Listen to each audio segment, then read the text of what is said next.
All right, what I want to show you guys today is how to start to add details to your form. And then on Thursday, I'm going to show you how to remove the lid and make the flange. I know some of you have already kind of taken it upon yourself to do that already, but that's fine.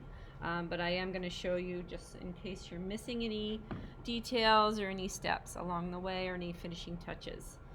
So I have my basic form done, which is where I want to see you guys at today. I want to see that your structure is built and that you have all of the sculptural additions added to your piece. I'm going to try to show you this from a side view so you can see the silhouette of it. So the lid got really fun and whimsical, and it looks kind of like ribbons and excuse me, it looks kind of like feathers and beaks and wings all kind of mixed in.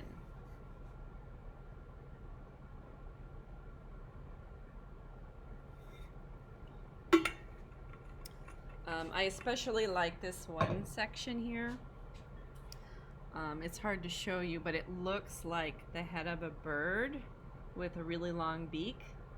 So I'm going to go ahead and add some eyes to that. I'm also going to make these side pieces look more like ravens. So I'm going to be looking at a photo of a raven and adding eyes to that, and maybe some like carving details of what like a raven's silhouette looks like. And then I'm going to really start addressing the texture, right? So as we move into Ceramics 2, every single surface of your sculpture has to be intentional. So what I mean by intentional is I don't want you to just make it and be like, okay, that's good enough in terms of the texture. I really want you to say to yourself, what surface am I going for here? I want you to consider how to make it. I want you to use reference images to create it. And I also want you to think about, what is a glaze going to do inside this texture, right? And what kind of glaze do I want to use? What kind of glazing technique am I going to use to create the surface that I want? That is 50% of ceramics, is how am I dealing with the surface of my piece. In fact, I might even argue that it's more than 50%, right? It could be like 65, 70% of what makes ceramics so cool. So I don't want you to forget it. I want you to really consider it. All right, so I think I'm going to work on maybe these raven heads first, and then I'll do this beak. So I need to go online for a second and find a raven picture.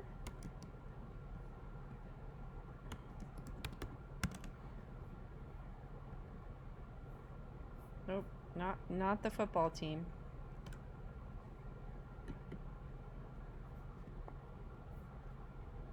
I just love ravens' heads and their eyes and their silhouette. There's something very human about them. I just have always been kind of fascinated with them, how intelligent they are. Alright, so now I have to think, well, do I want it to be kind of like ruffled? Like he's kind of fluffed up, or do I want him to look kind of slick? I think I'm going to go for like maybe in between. This one's perfect. I know you can't see what I'm talking about yet, but I'll show you.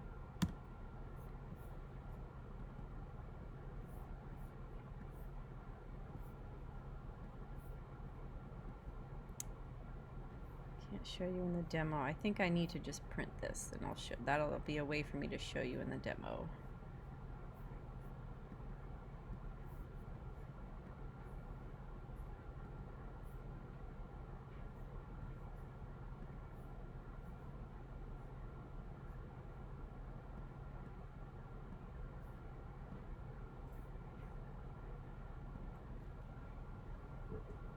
Alright, so I think the first thing I'm going to do is maybe smooth this out a bit.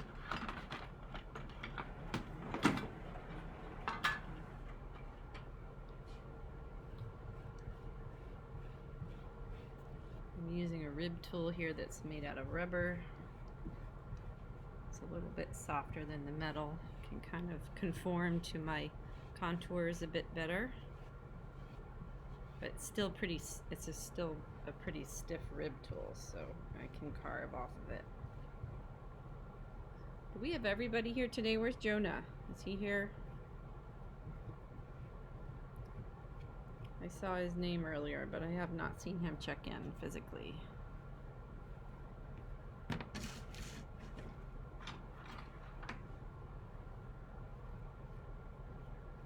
this little pointed area is getting a little bit dry. So I have to be careful when I'm working on this that I don't break it off. I'm also going to kind of take advantage of, there's some interesting textures in here already, so I don't necessarily want to smooth it all out. Alright, this is the raven that I chose. Just think it's a nice combo of, I can see the feathers on the neck, but a lot of details in the eye and the beak. In fact, I might need to add some stuff to this beak, because this beak looks more like a parrot beak. It's a little bit smaller. So how am I going to show you guys this? I might have to work on this one because it's kind of tilted up and you can see the side of the head. So first thing I'm going to do is take my needle tool and I'm going to map out where I want to put things. And this is going to be a whimsical version of a raven. It's not going to look complete, you know, like a realistic raven. I think it's going to be kind of like a version of the raven. Alright, so the beak kind of comes in a little bit here. I might have to do a little carving into it. Maybe even like get rid of some of this whimsical curve as much as I can without breaking the piece off.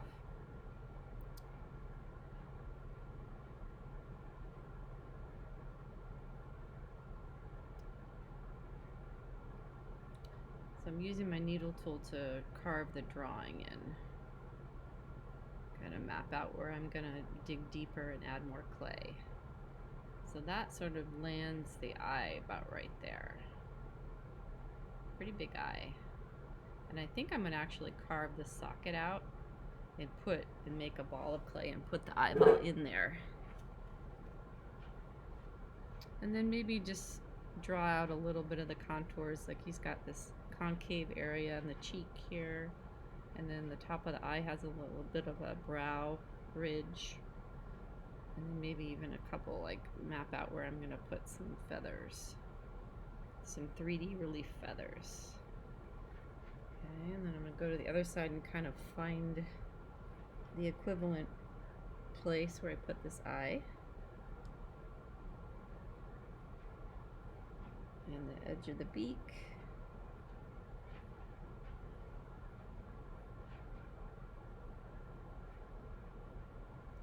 Okay, so I've got it mapped out. I'm going to go in with my carving tools here. Always having this here with me as a reference. And I'm going to actually dig out that eye. Just corkscrewing this loop tool into the eye to create the socket. I'm probably going to make the socket a little bigger than I need it to be because I'm going to go in and add, it has like a really interesting little eyelid around the eye. And then maybe work on a little contouring of the form here before I put the eyeball in there. And my piece is just beautifully leather hard right now. Everything's just flaking off. It's perfect. That's what you want to see when you're adding these details and doing your carving. If you're trying to carve and things are gummy, you stop and let it dry a bit because it'll just save you some headache. I can also use like the line quality of my carving to mimic feathers. I go through and start to sculpt the relief of it a little bit. I can kind of follow the curve of where the feathers are placed. I think I'm going to do that and add some more 3D feathers. This is pretty thick. Looks more like an eagle to me with that curved beak. But I don't want to change my mind on the raven. I like it too much.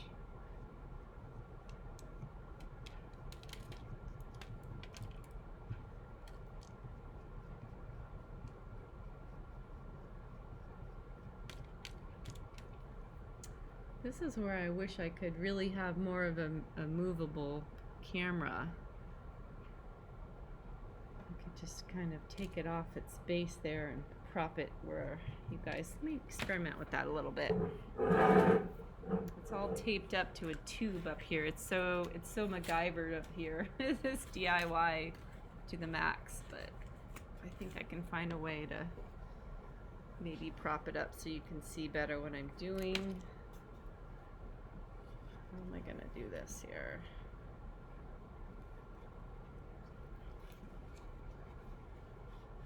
Could just tape the camera to my apron, but then you guys would be bouncing around and that would be hard. Give me a second. Give me a second and I will do it.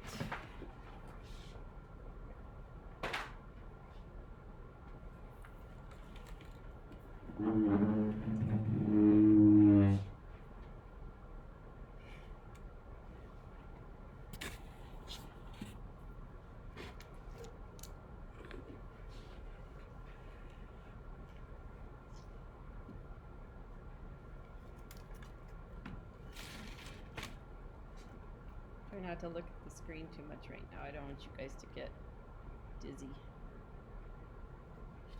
Maybe if I go up here. There we go, perfect.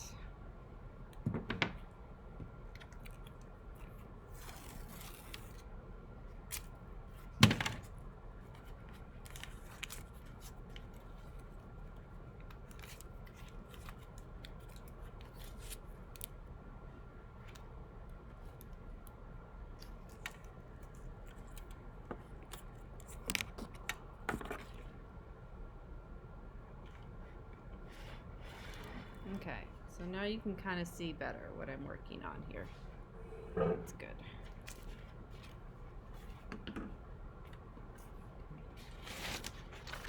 Here's my raven photo. Scoot this back so you can see this. Let me see what you guys can see here. Okay, good enough. As good as it's gonna get.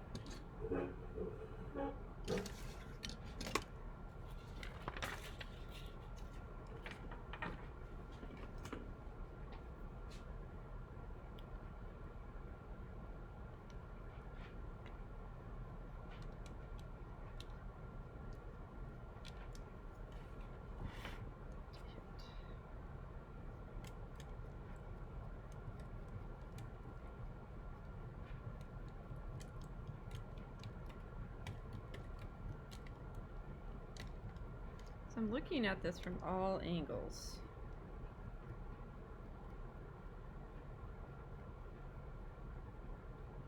I could even add more clay to it if I wanted to, like if I really wanted this to have the accurate dimensions of a raven beak, but I'm not going to decide that yet.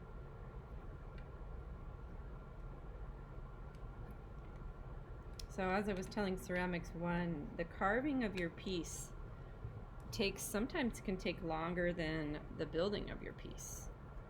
And that's what I want you guys to really get used to, is that this part takes time, and the more time and energy you give to this part of the process, the more refined and better ceramic artist you're going to become. This is where the magic happens right here. This is where we make our surfaces look like other things other than clay. Sort of transform them.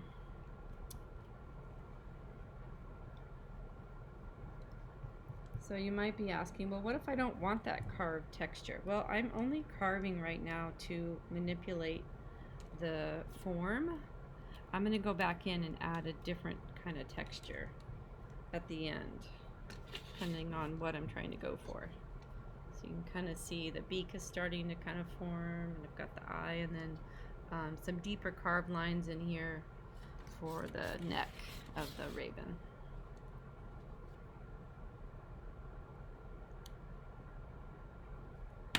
I'm going to get a little bit more aggressive with this tool.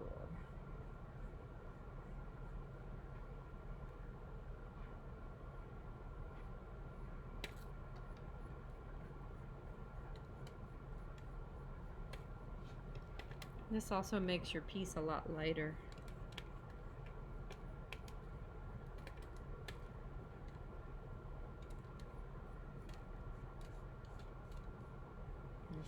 kind of a dip up here where the beak hits the head. Now if you accidentally carve through your wall, you can fix it. If it's leather hard and it's still pretty wet, you can fix it.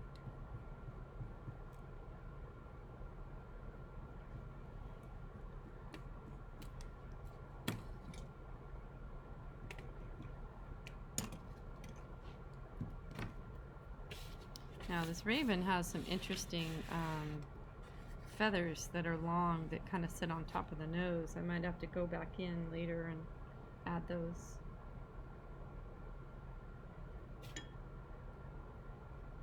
I had a brief moment where I was like, I'm going to get rid of this curve, this little whimsical kind of beak, but I decided not to because I like it and it sort of adds to the story of this piece.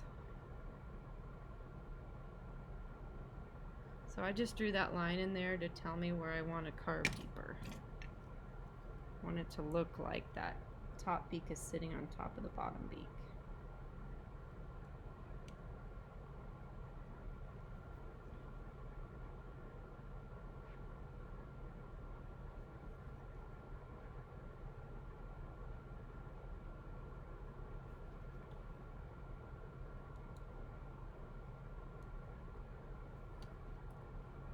See how deep I'm carving into that.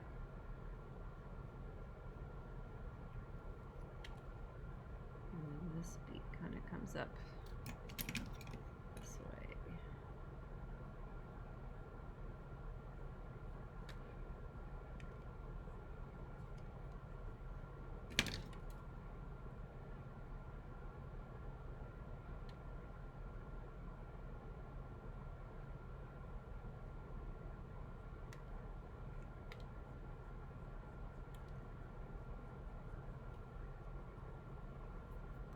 Right, I'm going to put that eyeball in there.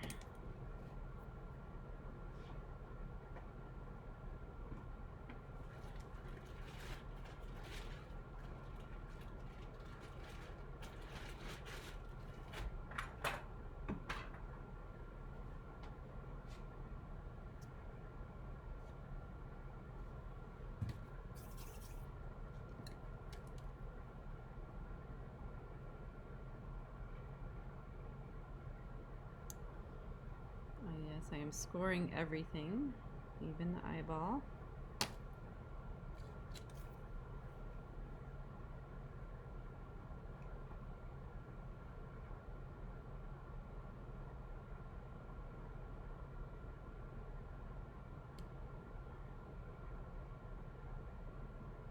I could start thinking about, well, what is this vessel for? You know, vessels are functional. So we might want to come up with some purpose for this vessel. And it doesn't necessarily have to be a functional item that you put in the vessel. It could be something, you know, that has another purpose to it. It could be like a sacred vessel for you. It could be something religious or spiritual. It could be for cookies. It could really be for like anything you want it to be, but maybe whatever goes inside that vessel is thematically part of how you're building that vessel. So I might be asking myself, well, what would I put inside a bird vessel? That's weird. What am I going to do there? I don't know the answer to that yet, but I like the question, so I'm going to keep thinking about it. All right, I'm rolling out a really thin coil here, and I'm going to drape it around the eyeball because it's really kind of a cool eye. Birds have really neat eyelids. They're sort of like have these little dots around them. I always kind of notice that because I've been drawing and sculpting birds my whole life. I feel like I'm always doing it. I don't know why. And they're just part. I think they're in part maybe a spirit animal or something. I had birds growing up. I had a bunch of cockatiels, so maybe that's why. And they're just part of my childhood. We even had our neighbor would. This is kind of funny. She would borrow our bird to mate with her bird to get babies. So there were always little cockatiel babies around too, which was really, really fun and kind of magical. And then later on in life I had cockatiel, and then I had a couple parakeets, but the parakeets always, this sounds horrible, but something bad always happened to my parakeets.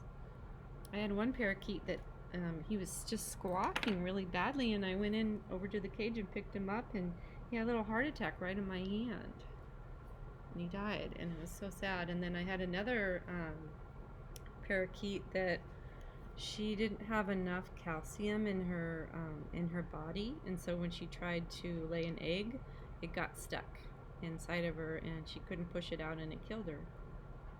So after those two incidents, I just kind of like, I felt like I had a curse on me for parakeets, so I stopped buying them. But now look at how delicate. I wish I could. I'm gonna hold this up to the camera. So all I did was add a coil to around that eyeball, and then I just smoothed it out on one side, and look how realistic that looks now. And I'm gonna go in and add some dots. I don't know if I'm ready for that much detail. Maybe I'll skip the dots for now. Or maybe not. I want to see them. So I'm going to go in and I'm going to take my needle tool and I'm just going to add some dots. But I had much better success with my cockatiels. They always lived a long life, and at home we had them out of the cage a lot. So their wings were clipped, but they would still fly around the house and hang out on our heads and our shoulders, and they were our friends, our little buddies.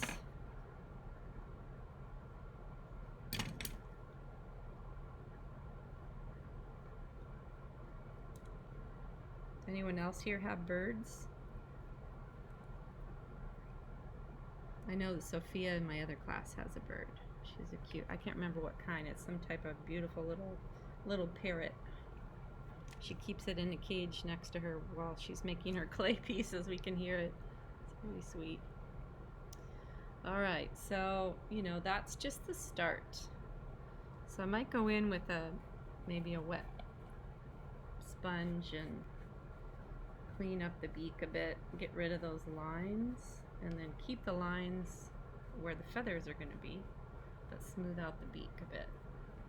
Now I just sculpted one side of this, and I'm not even close to being done. Like, I'm gonna get in there, and I need to do the other side, of course, but I'm gonna get in there and add more feathers, and I'm gonna show you actually. I'm gonna get in there and try to like add these feathers first. So first thing I'm gonna do is just carve them in there on half the beak. And then I'll probably go in and add some 3D texture. Just kind of do that.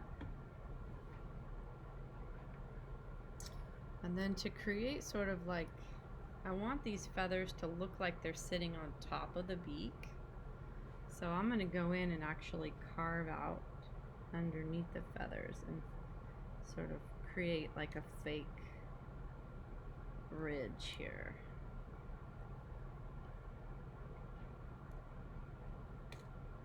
Doing it on one side.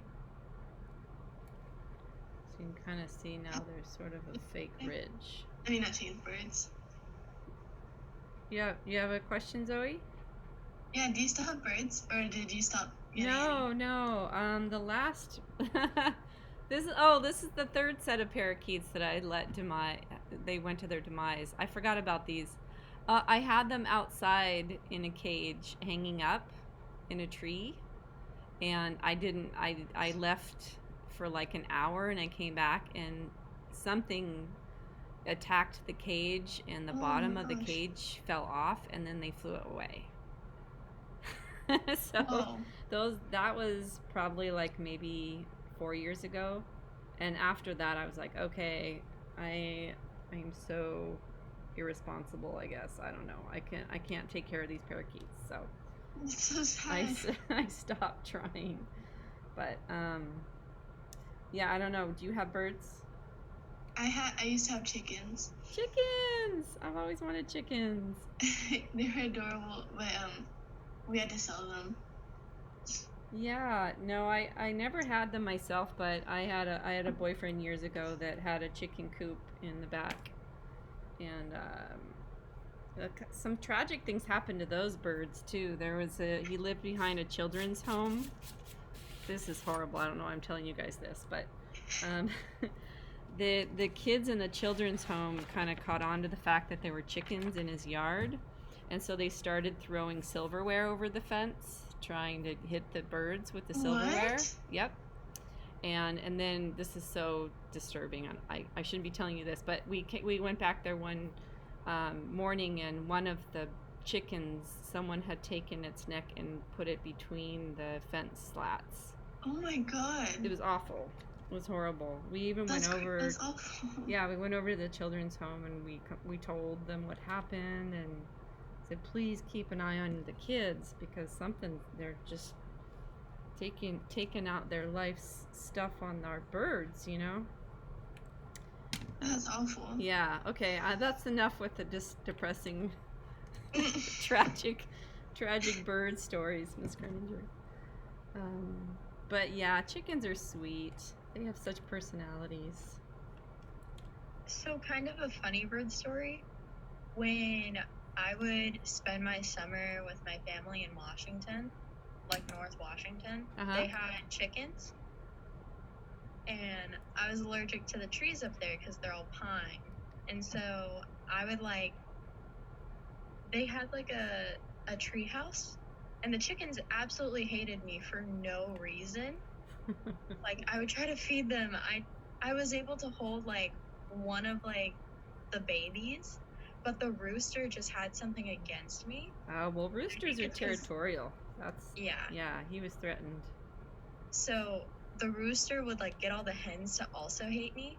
And so I would have to like climb up this tree that I was allergic to and sit down like in this tree house and like hide from them for like hours, because they would just chase me up there, and they would like fly up and like squawk at me, and I was just like, help me.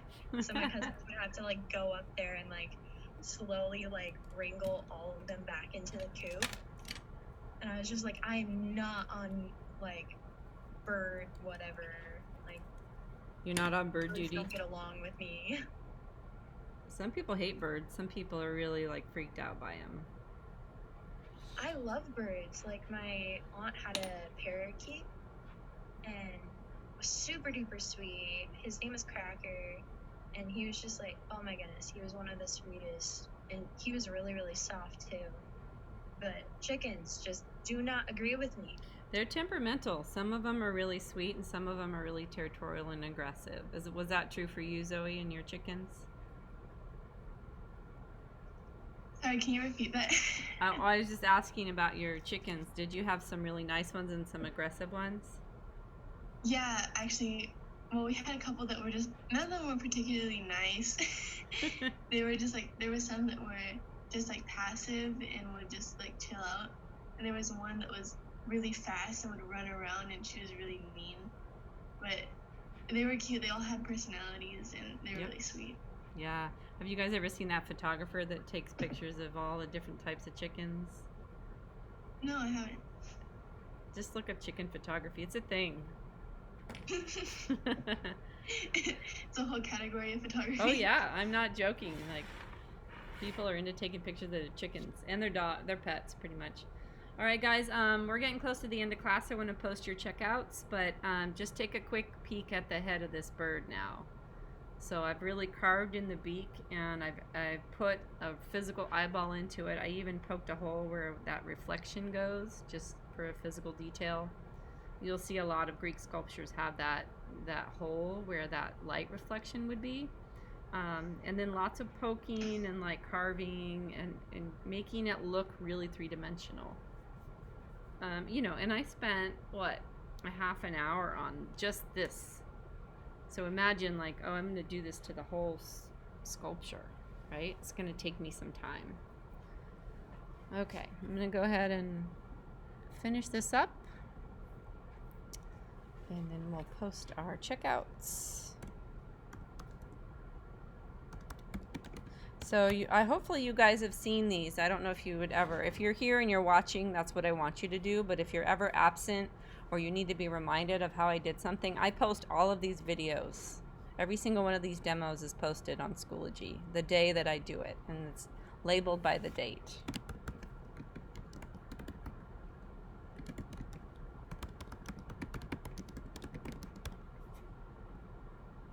And this is, for you guys, and it's also for me too, because I can go back and